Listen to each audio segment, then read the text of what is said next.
All right, so now we're recording and now we're starting. All right, but today's class is obviously on becoming a messenger. I'm sorry, a negotiator and not just a messenger. So being a messenger is taking your client's initial request as their final position. You're just simply going back and forth from one party to another. All you're doing is being a mailman or mailwoman and doing this. Buyer says, "Oh, I got an offer. Okay, let me get that offer over to the seller. It's for 300,000. Okay, I'll bring that over." And the seller says, "Well, I want to counter at 325,000." And so you, as the agent, say, "Okay, let me bring that back to the buyer." Right? So it looks something like that, and you're just this guy with a suitcase running back and forth. And in reality, all you really are at this point is a fax machine or an email machine, if we can call them that. But you're not doing any negotiating. And what's kind of funny is sometimes I hear agents doing this, and then somebody else will catch them, or maybe even their spouse or somebody will call and say, "Hey, yeah, what you got going on?" Like, "Oh, I'm negotiating a contract right now." No, you're not. You're just going back and forth between the buyer and the seller, right? So that's what being a messenger is all about. And oftentimes agents get caught doing that. So again, more examples of being that messenger. A seller requests a high asking price, and the agent says, "Okay, well, I guess that's what they need to sell, so that's what I'll do." And I've been having this conversation with some of our listing agents, and we're doing a really good job at this year of saying no to these people that want to overlist their property.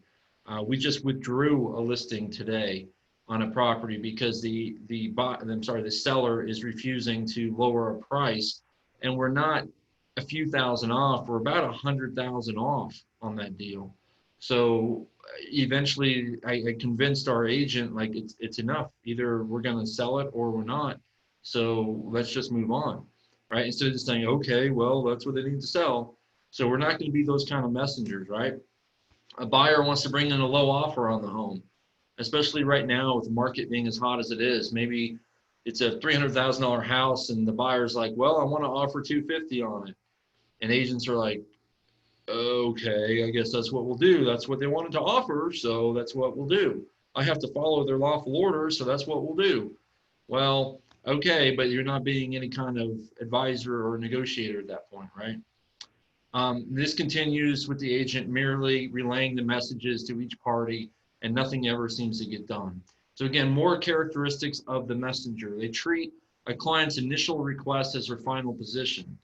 So what do we mean by that? Well, when a client says, "I want to offer 250,000 for this house listed at 300," if we just say "okay" and we start writing it, that's you're thinking of it as their actual final position.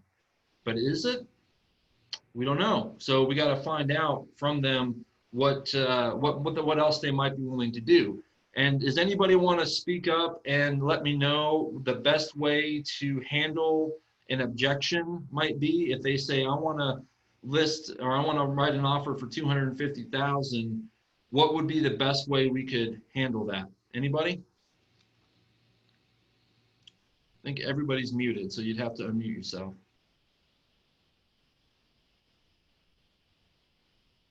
No. Okay. All right. So the best way to handle that is to do what? Be quiet, relax, say nothing.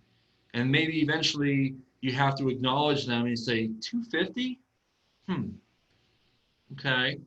Right? Using the paid method that we talk about in handling objections, right? Pause, stare at them, make sure they're uncomfortable, and then acknowledge it and say 250,000, that's what you want to offer. Because oftentimes just by doing that, they'll say, "Well, I mean, I guess we should start at 280 probably." Like you could get 30 grand on the offer just by being quiet and making them a little uncomfortable, right? So use the PAID acronym: pause, acknowledge, isolate, and discover. So if pausing doesn't work and we acknowledge it, then at some point we have to isolate it, right? And making sure that that is in fact their highest offer they want to make, right? So don't treat it as your final position. We have to challenge it. Oftentimes, a messenger fears challenging the position.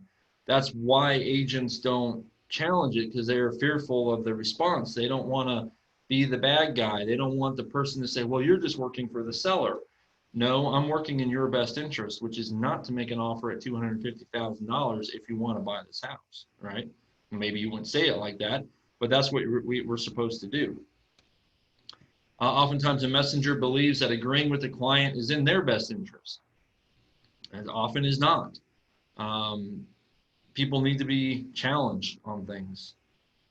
And going back to that, I was talking with somebody yesterday about this idea, and I related it a lot to having kids.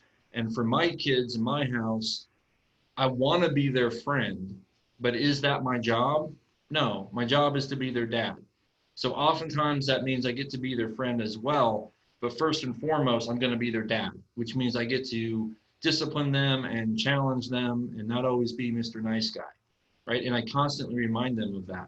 We have a lot of fun. We enjoy being around each other, but my number one job is to be their dad. And it's really the same thing being an agent and a client.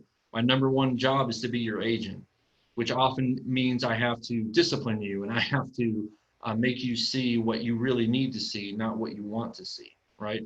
To me, it's a pretty similar situation. All right.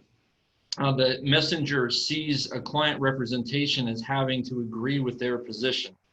So again, I'm your agent, so you told me to write this offer at 250, so I have to do that. That is not true. All right, it's not true at all. You're supposed to challenge them and advise them.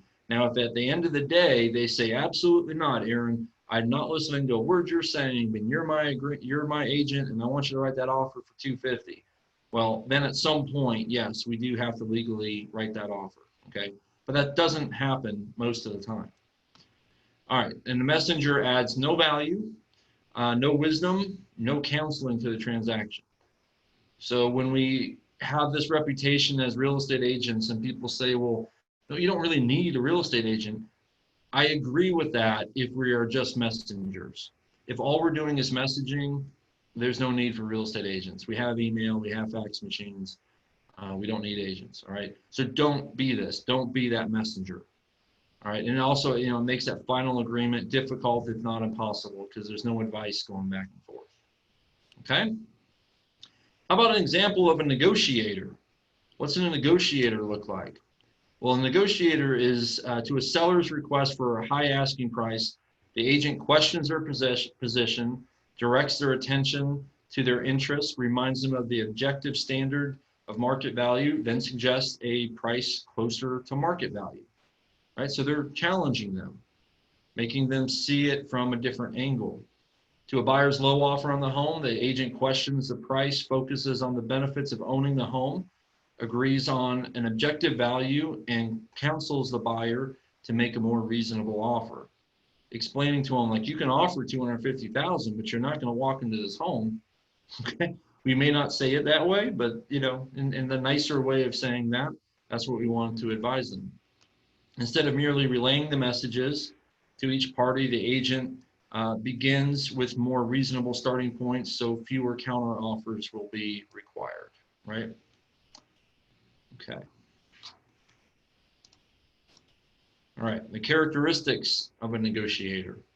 Again, questions their position. We're going to talk more about it in a minute, but we're not telling them they're wrong. We're questioning their position, okay? So if you just tell people they're wrong, that's where you'll get the kickback from them.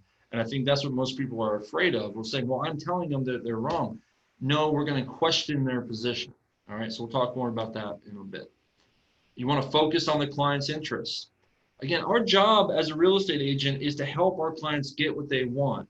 If the seller's goal, their number one goal, is to move from their home and get to Nashville, Tennessee before the next school season starts, that's our job as well. So by encouraging them to list at a higher price, we're not helping them get what their best interest is, right?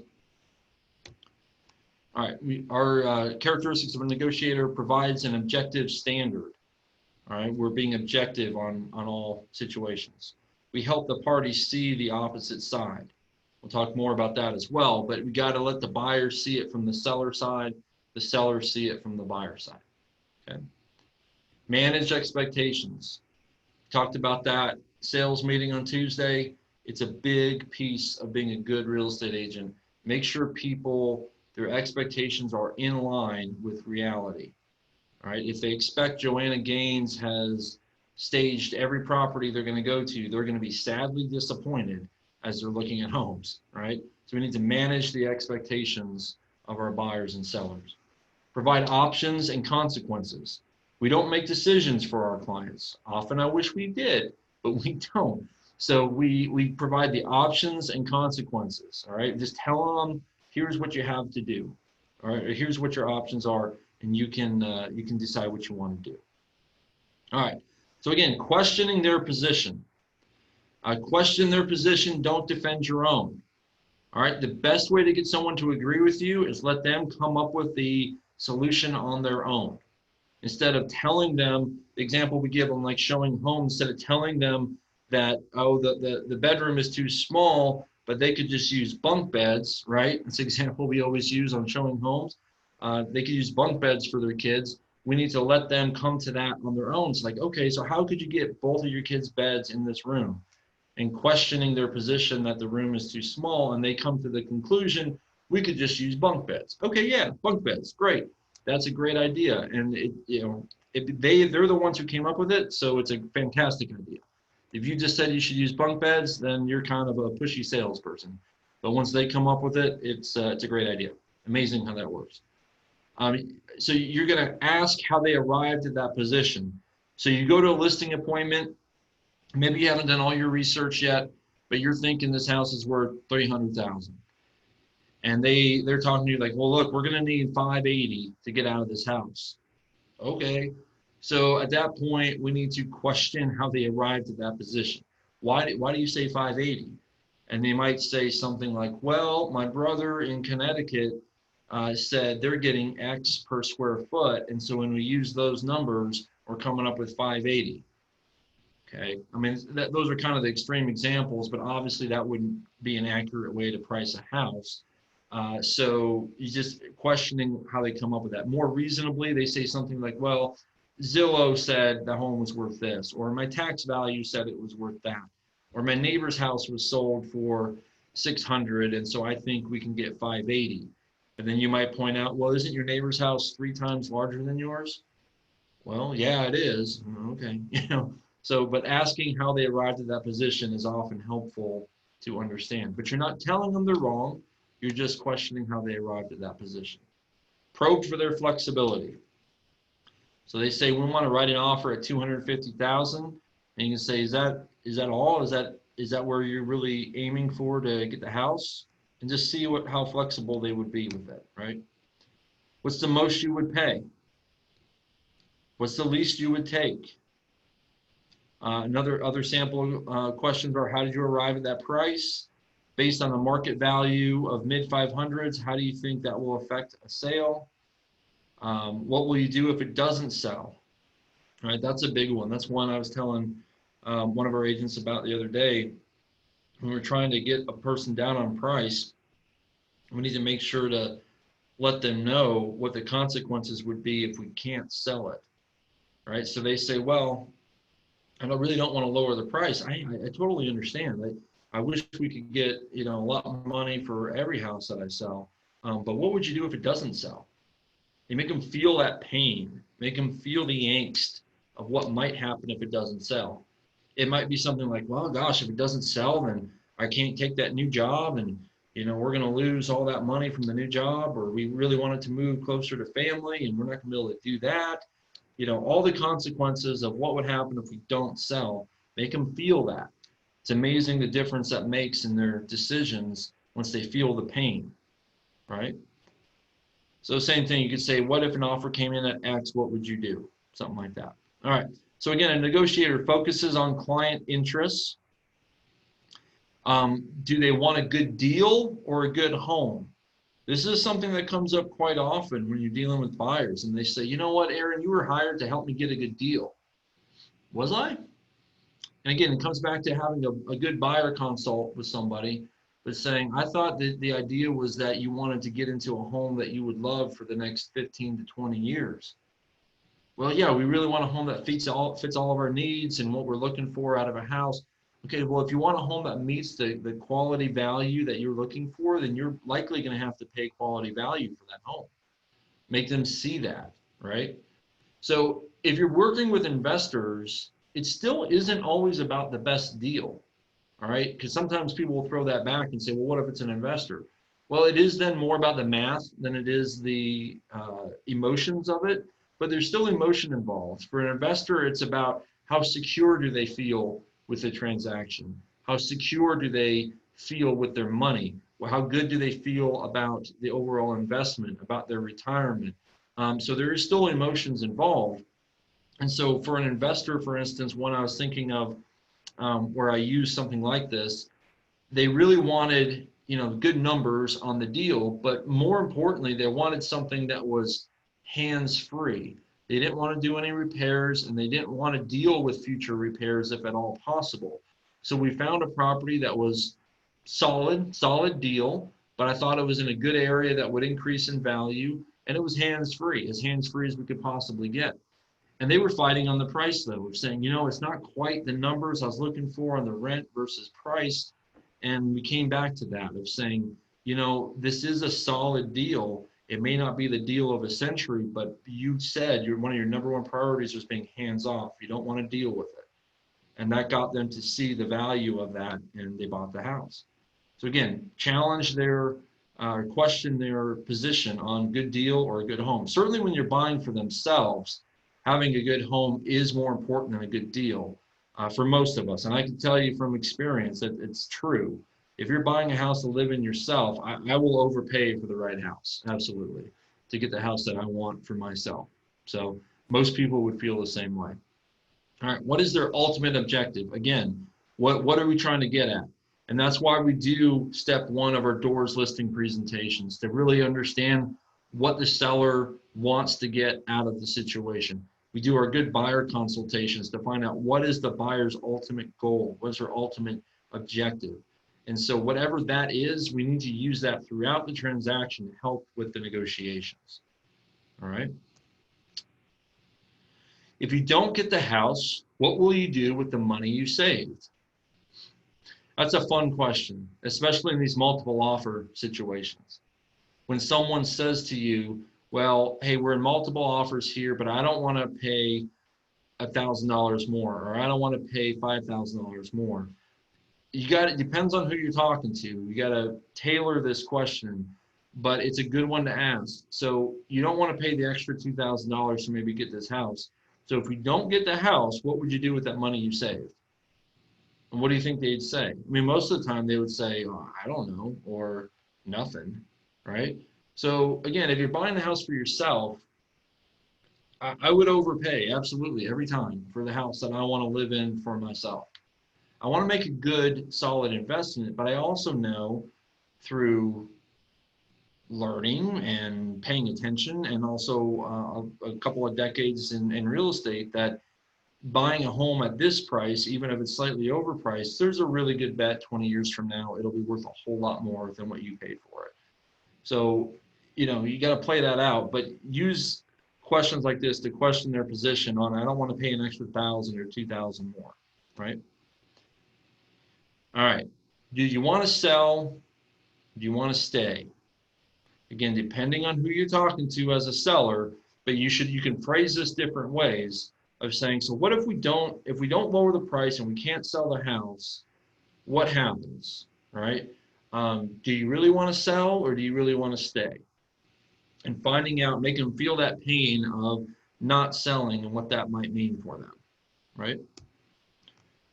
All right, keep their eye on the prize, right? Keep their eye focused not on the minutia and the stress and the pain of buying and selling, because there is stress and pain there, we all know, but keep their eye on the prize. So one of the best ways I like to do that is keep their eye on Thanksgiving, on where they're going to put the Christmas tree, on when their next 50th anniversary parties coming up next year, like where would they do that in the backyard? Keep their eye on the prize of when they purchase, how that's going to look.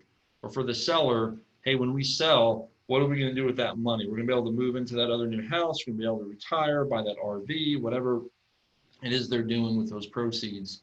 Help them envision seeing that going forward. Okay. Provide an objective standard. Market value is an objective, is the ultimate objective standard. What is customary and reasonable, right? So making sure they can see what a reasonable person would do in that scenario, right? Facts and data must set the basis for negotiation. If you didn't buy this home, at what price do you think it would actually sell? Is a good question to ask. But make sure they can see it from outside of their own head, right? So I understand, like right now, there's buyers that are saying, I would never pay $230,000 for this house. Okay, but other people will, and that's the problem, right? So if you don't buy it, do you think another buyer will pay it? Yeah, I think they would. Well, then either you're buying or you're going to continue to rent. Because if other people are willing to pay it, the objective standard, then you have to pay it or decide to rent, right? Make sure they can see it from the other side. Make sure they can also see it from the opposite side. Again, take them out of their one-sided perception, reverse the role. If I showed you a home that is overpriced, what would you do? Talking to a seller. Say they're listed at $479 and you want to get them to $450. And so what would you do? If I showed you a home that was clearly $29,000 overpriced, what would you do? Well, I wouldn't offer more than what I think the true value is. Exactly. And that's what buyers are saying with your house as well. All right, same thing. If someone offered you an offer that low, what would you do? So our buyer that wants to offer $250 on the house listed at $300, what would you do if you were listed at $300 and somebody offered you $250 in this market? Well, I don't know. I guess I would probably wait to see if I got more money from someone else. Exactly. So make them see it from the other person's perspective, right? We've used this example several different times, but it's the old convex concave, right? So if you're standing here at this arrow, staring at this, we're looking at something that's convex, right? Curves outward. From this side, we're looking at something that's concave, curves inward, right? But it's standing from 30,000 feet and looking down, we can see that it is both convex and concave, right? So it's a good way to see how people are looking at things. And I think in all aspects of life, we should look at things this way and see, well, why would someone think that way? If I was in their shoes, how would I see this, right? I think it's a good thing for all situations to see the different perceptions of what people are seeing, okay? All right, again, managing expectations. I thought we were supposed to get me a good deal. How do you define a good deal? And again, if it's an investor, there might be some math involved in that. If it's a buyer looking for their own home, to me, a good deal is a home that you're really comfortable with. That's a good deal to me. The price is irrelevant. If you can afford it, then the rest of it's irrelevant. So, what's your definition of a good deal? Clarify your agency position. And again, I like to tell people, if you want to really get people to work with you and people to like you, you need to tell them that you're going to challenge them. As an agent, when I sit down with people and I tell them, I'm going to tell you the truth all the time. And sometimes you may not like it, but I'm not going to hold back. I'm going to give you the honest truth of what's happening in the market, what's happening with your house, and how you should be looking at things. And sometimes you're going to like it and sometimes you're not, but that's not my job. My job isn't to be your best friend in the world. My job is to be your real estate advisor, and that's what I'm going to do. And when you say that to people, they light up and they're like, oh yeah, that's who I want. That's who I want to hire. So make sure you tell people that. Tell them what your agency position is. Your job is to advise them and help them, not to be their best friend in the world, but rather to just help them through that, okay? And you can tailor that, depending on who you're talking to, you would say that differently maybe, right? What do you and what do you not control, right? So there's two different kinds of the things we can do. We can give feedback or we can give advice, and there's a time for both. But most of the time, we want to be giving feedback. In reality, what we're doing is we're giving advice through feedback, okay? Because again, it comes back to if they come up with the answer themselves, then they're 100% behind it. If you come up with the answer, they might get behind it, they might not. So advice is telling them what to do, and feedback is telling them what could happen. And this is important. This stuff is important on um, coming into legal liability of certain things as well. So it's never really a good idea in real estate to tell them what they should do, rather just to tell them what could happen if they do this, what could happen if they do that, right? Feedback is empowering to your buyer and seller clients. You're giving them the power to make the decision. Advice is limiting them. Either you're for me or against me, right? Feedback is letting go. I'm giving you the feedback. I'm telling you, hey, you can make this repair. You cannot make the repair. Here's what happens if they say no to that. They could do this, they could do that, but you're letting go. Advice is controlling the situation, saying you need to make this repair.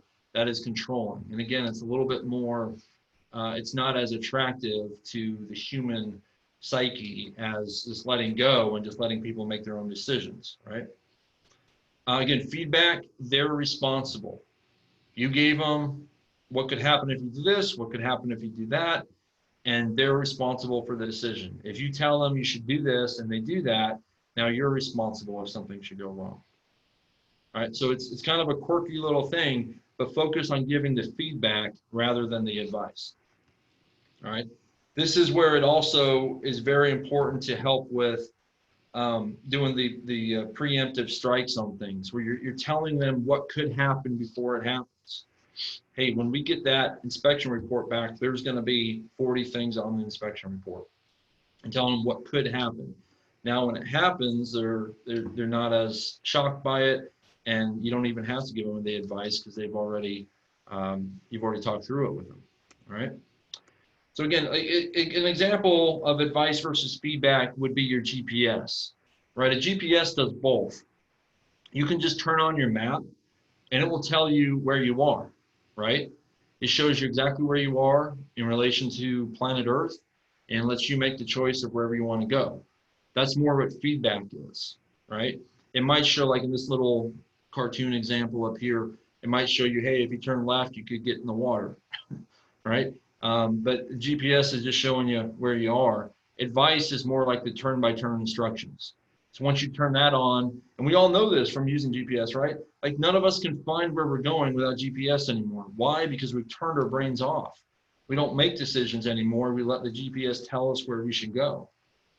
So but that's the difference, right? Advice is telling you exactly when to go, where to turn, what to do. And again, there's a time for that in real estate, but most of the time you want to give the feedback as your advice so that they can decide which way they're turning. And that will lead to much better transaction. Okay.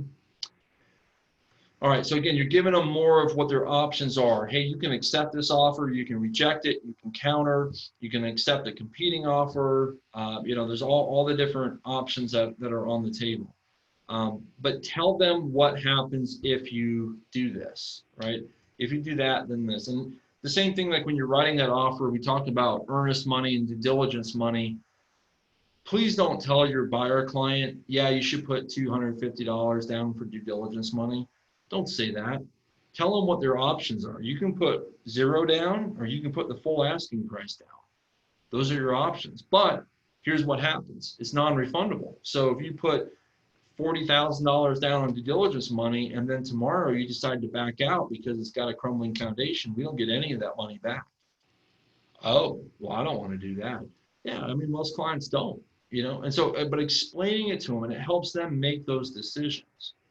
All right, so give them that feedback on all parts of the real estate transaction. Show them what those consequences would be. A few examples here would be based on other homes for sale, your asking price would extend the market time to more than a year. That'd be bad. You would miss your job start. You'd have to commute and pay travel expenses, and your home might actually come down in value. Another one would be if we price your home closer to market value, buyers will be less likely to come in low. That's an example I use a lot right now. People say, well, let's push the market up. Let's push the market up. I'm not totally against that, but oftentimes it's just price it right. You're going to get a ton of showings quickly and maybe even get more buyers and end up with a higher price. I've actually seen that twice in the last 2 weeks on properties that we've listed under that idea. All right, next one would be, given that you have definitely decided to sell, I suggest a price at or close to market value. That makes sense, right? All right, moving on. So again, the overall summary here, guys, is that you want to make sure that you're not just being that messenger going back and forth. You offer no value in the transaction. No one's going to want to refer business to you if you're just a messenger. Even though they might like you and everything worked out fine, they're not going to be blown away by your services. And you want to make sure you're adding value to the transaction for your client. That's the main idea. So it is hard. I have been there. I have caught myself just saying, okay, and moving on because I didn't want to have that tough conversation. But we've got to do that. We've got to make sure we're doing it. And even with other agents, like you said, you can't count on the other agents doing their job. So when you present an offer to someone, you might have to explain to them what you want them to do with it. And you do it in the nicest possible way, but explaining to them, hey, I'd really like you to present this with this client letter that I have, with the pre-approval letter, and please explain to them X, Y, and Z. And just, you have to walk them through it and make them even go as far as saying, look, our closing date is whatever, July 30th, but if the seller would like to close July 15th, we could work that out as well. Please let them know this. And so like you're just walking them through what they need to be telling their seller, all right? Again, to be that valuable negotiator, advise each side to move towards a more agreeable position to achieve the ultimate objective, which for most people in real estate would be to find the right home for them to live in and to sell their home at the highest price in the least amount of time and move on with their life, right? Question their position. I don't tell them what to do, but question their position. Focus on the client's interests. What did they tell you on that buyer consultation? What did they tell you on the doorstep one? What's most important to them in this real estate transaction? What did they say? Everybody's a little different on that. So whatever they said there, that's just keep bringing them back to that point. Provide an objective standard. Be that person that can see it from outside of the little circle that we're in. Help the parties see from the other side. Hey, if you're that seller in this hot market, why would you accept 50,000 less on the first day on the market? Well, I wouldn't. Well, there you go. So make them see it from the opposite position. Again, manage their expectations. Make sure they know what's reasonable and what's not, and provide all their options and the consequences that would happen if they didn't. Okay. I've got a little exercise I want to see if y'all would be open to participating in. But before we do that, does anybody have any questions or anything you'd want to mention, talk through?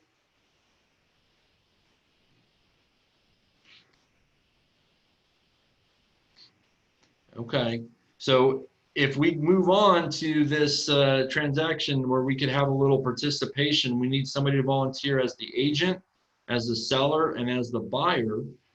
Can I get some participation on this one? Who'd be willing to be the agent, the seller, and the buyer?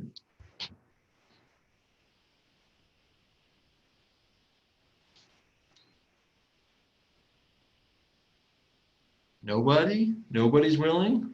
Aaron, I would be something, but we may get interrupted. Larry keeps calling me in the middle of this thing. Okay. So I can try to role play, but it's possible I might suddenly be gone. Okay, all right. Well, you can be that. You can be that buyer that ghosts us. That's good. Okay, I'm done. All right, Rick. I'll be one of the three. It doesn't matter. All right, all right. All right, so Rick, why don't you be the agent?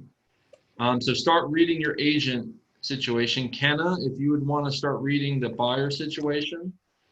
Down here, normally when we would do this in live, we wouldn't be able to see each other's stuff. So try not to read the other side if you can help it. Pam, could I get you to be the seller, maybe?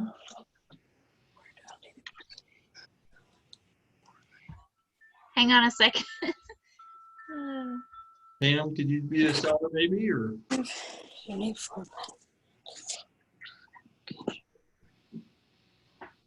Nope.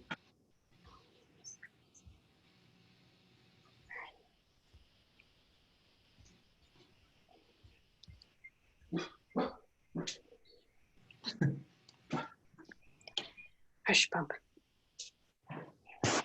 All right. Do you guys get a chance to look real quick? Yeah. Okay. All right. So, Rick, you are the agent. And again, try not to look at everybody else's stuff if you guys can, if you can have a little self-control with that.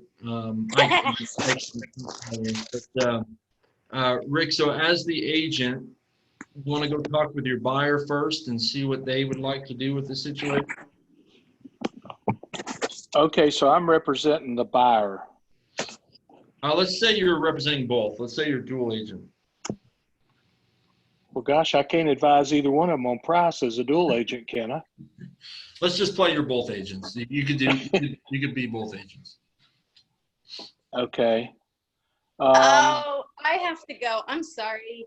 Okay, that's fine. I'll be the electric buyer. company I'll be the buyer. That's I'm fine. sorry. The electric company just showed up, so they're at my door. Okay. They All right. come do an inspection of the weeds every year, and apparently they chose now. Sorry. No worries. Okay. So I'll be the buyer. Rick, go ahead. Well, one thing that you said Monday, Aaron, that really hit a note with me in today's market, it's a seller's market. And I liked it when I would talk to the buyer that, look, it is a seller's market. Offer the price that you would feel comfortable with paying. And if you lost the deal on that price, that you wouldn't feel bad to say, gosh, if I'd have known that, I'd have offered 10,000 more. Mm-hmm. Yeah. Yeah. So in this market, in this example, I think it's showing that it's a buyer's market. Yeah. Yeah. That's what's written down in the little example. Yep. Yep. Okay. So And as a buyer, if I were to advise my buyer, I would look to see how many days it's been on the market. I would try to see what the comps are in the area, and I would advise my buyer to price their quote or their offer based on what the house is really worth. Mm-hmm. Right. I'm not doing a good job role playing, am I? No, it's fine. It's fine. So I would just say as the buyer, I'd say, you know, Rick, I see your point, but, you know, I'm renting right now and, you know, I can stay renting for a while. It's not a problem. I've seen other homes selling the low fours on this one. I mean, low fours in this area. And gosh, I'm just thinking we should offer like maybe 405 on that. Okay, well, let me show you one thing, Aaron, on the price of waiting as far as renting versus buying. If you look at today's real estate, the percentage rates, 15-year was like 2.6, 2.7. I think the 30-year was 3.2. And then what if that percentage goes up 0.5%? This is how much more your payment is going to cost you. So you could end up, if you were to purchase a home now, paying less than what you are in rent, plus you're building equity into a home that you hopefully will get that money back sometime down the road.